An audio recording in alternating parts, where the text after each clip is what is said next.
It always begins the same way. She doesn't see you for who you are. She sees potential, a possibility, a projected image of who you could become in her inner world. You feel it in her gaze, don't you?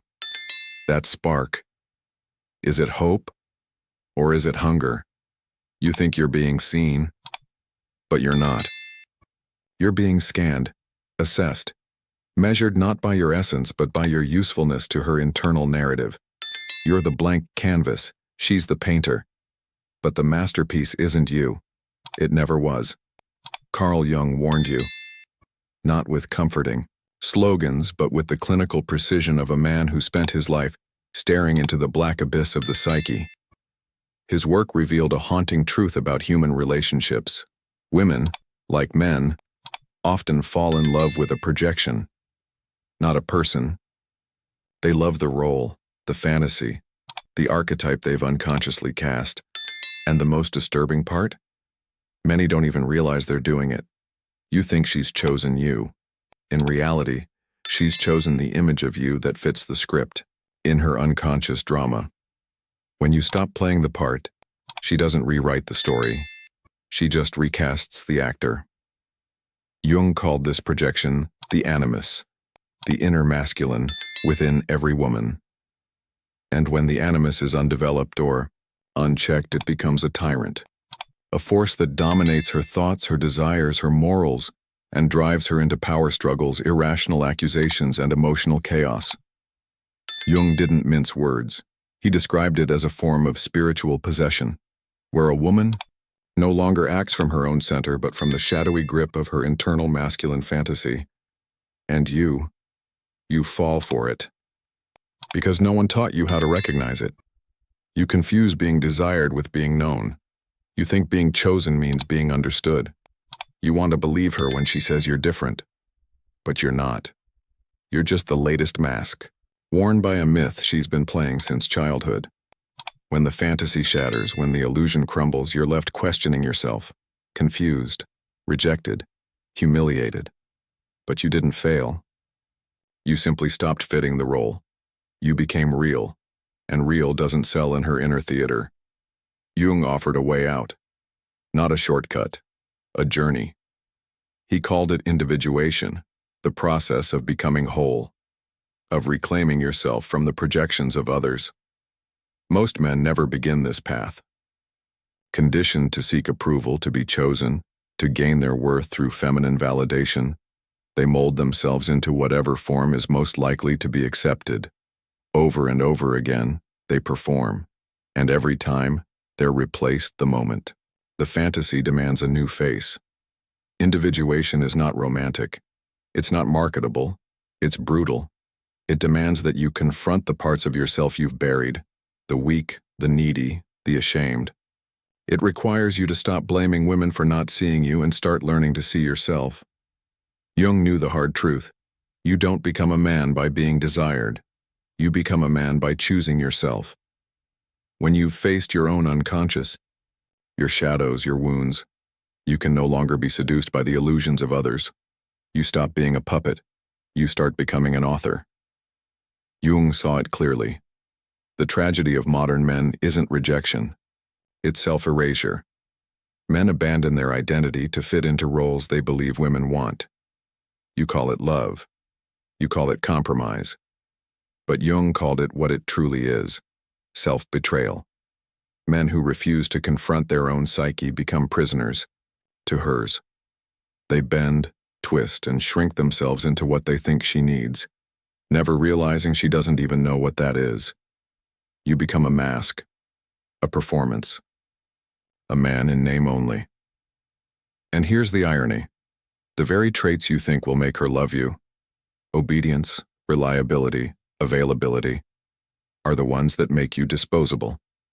Because the feminine instinct Jung taught isn't drawn to comfort. It's drawn to the mysterious, the untamed, the man she can't define or control. When you give her everything, all of yourself, no boundaries, no spine, you don't become more lovable, you become invisible. Here lies the paradox. Most men fear being alone more than they fear being fake. They would rather lose themselves than lose her. But until a man embraces aloneness, full, radical solitude, he will never be free. Jung said individuation demands that you die before you die. Let the false versions of yourself burn, face the silence, face the emptiness, and in that stillness, something real begins to emerge.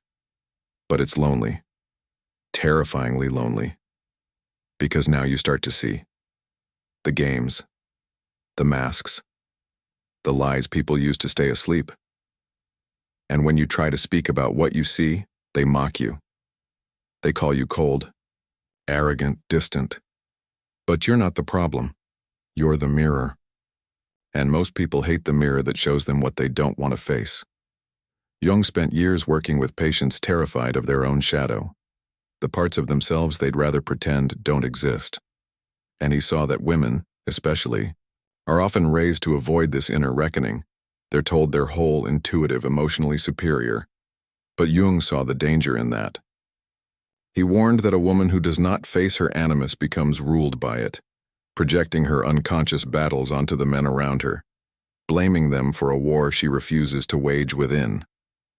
And you want to save her. You think if you just prove yourself, perform hard enough, love deeply enough, she'll finally choose the real you. But projection doesn't work like that. It's a thief. It replaces reality with illusion, and until both men and women take ownership of their inner world, they will continue to reenact the same tragedy. One day, the woman who saw you as a hero will look at you with contempt, not because you changed, but because you failed to uphold the image she unconsciously imposed. You didn't betray her. You just weren't the myth she hired you to play. That was never your role to begin with. Jung wrote, "People will do anything, no matter how absurd, to avoid facing their own souls. Nowhere is this more evident than in love.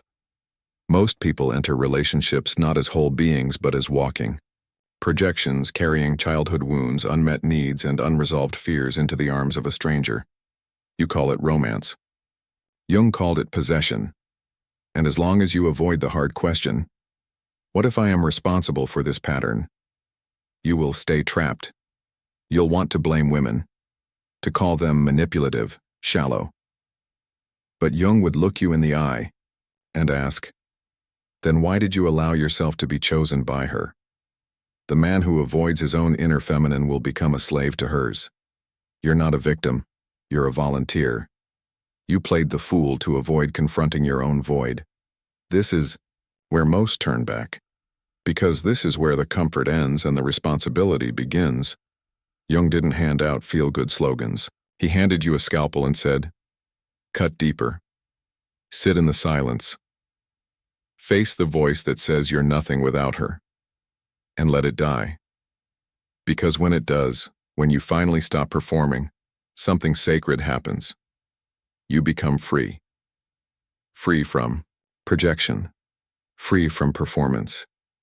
Free from the tyranny of becoming someone else's idea of a man.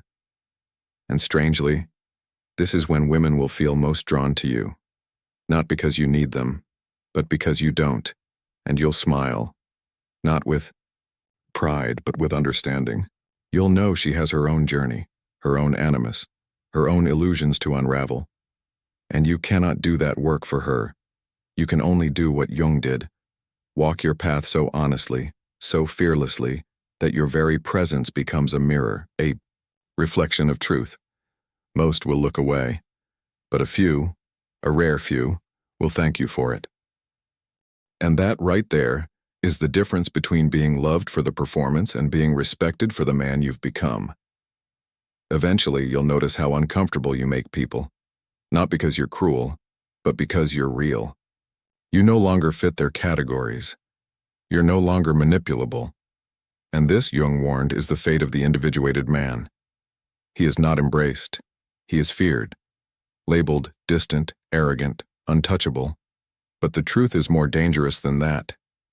He has seen the game and stepped off the stage. You've stopped reading from their script, and suddenly they don't know what to do with you. Because without a role to cast you in, you stop being a character and start being a man. Jung once said the gods have become diseases. What ancient cultures called possession we now call neurosis. And make no mistake, a man addicted to validation is spiritually sick. You think it's romantic when you say, "I'd do anything for her," or "she's my everything," but Jung would shake his head. Because what you call love is often a refusal to carry your own soul. It's easier to place that weight onto her, to turn her into the vessel for your hope, your meaning, your sense of purpose, because if she carries it, you don't have to. But here's the twist. She was never meant to hold it. No woman, no matter how loving, can carry the soul of a man who refuses to carry himself.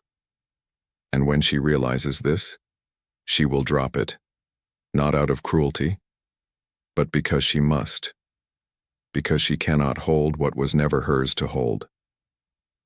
And when that moment comes, you'll feel betrayed, but you shouldn't. You should thank her, because the moment the illusion shatters, you finally see the truth. The work of becoming a man was never hers to do. It was always yours. And now you stand at a crossroads. Two paths. One is easy. You can blame her, resent her. Join the chorus of bitter men who point their fingers at women, mocking them, rejecting them, swearing them off, like cowards hiding from their own emptiness. Or you can do what Jung demanded. You can turn inward. You can begin the lonely, brutal, liberating journey of becoming whole without needing someone else to complete you. Because the woman you keep chasing out there, she's just the reflection of the part of yourself you've abandoned. Until you reclaim that part, every relationship will be a lie. Every connection, a transaction. Every "I love you," a mask. But when you do the work, when you face your inner feminine, your anima, you stop chasing. You stop performing. You stop twisting yourself into someone else's fantasy. You stand still, grounded, rooted in who you are. And from that place, something changes. You no longer attract women looking for a role to fill. You attract women looking for the truth. You'll know it when it happens. Because she won't demand a performance. She won't try to rewrite your story. She won't fall in love with your potential. She'll meet you, not as a goddess needing worship, but as a human being, willing to walk her own path beside yours. No masks, no projections, no games. And when you meet the real her, not the fantasy, you'll feel the difference. She won't overwhelm you with grand promises. She won't call you her missing piece. She won't ask you to complete her because she's already done the work. She's faced her shadow. She's wrestled with her own animus. She's burned her illusions to ash. And because of that, she won't need you to carry her soul. She'll look you in the eye, holding herself not to mold you but to meet you. Not to fix you, save you, own you, but to walk with you as equals, as mirrors, as partners. In that meeting, there's no desperation, no clinging, no illusion, only truth, and that kind of love. Jung knew it's the rarest and most dangerous of all, because it asks for nothing and offers everything. It's not born of need. It's born of freedom, the freedom to choose, the freedom to walk away, the freedom to stand beside one another, not from fantasy, but from reality. But let me be honest with you. Most men will never get there. Most will quit the path before they even begin. They'll settle for the performance, for the fantasy, for the temporary high of being wanted, for a mask they wear. Because facing the truth of who they really are still feels unbearable. But if you have the courage, and the gut-wrenching, soul-shattering courage, to keep going, to stand alone, to strip away every layer you built to earn love, you will reach the edge of something terrifyingly beautiful. You will find yourself. And when you do, women will no longer be your source of identity. They will no longer be the mirror you rely on to feel like a man. They will become something else entirely. Partners, not prizes. Mirrors, not mothers. Allies, not saviors. And you will love them, not because you need them, but because you choose to. From strength, from wholeness, from a place that no longer apologizes for who you are. Jung didn't give you a map. He gave you a warning that every man who refuses to confront himself will become a slave to the projections of others, especially the projections of women. But he also left you a challenge. to walk the path of individuation, to stop blaming women for the roles you volunteered to play, to stop seeking completion in someone else's eyes, to stop waiting to be chosen. Because the man who chooses himself, fully, unapologetically, relentlessly, is the man who cannot be controlled by illusion. He cannot be seduced by performance. He cannot be reduced to a role in someone else's fantasy. He becomes the author of his own life.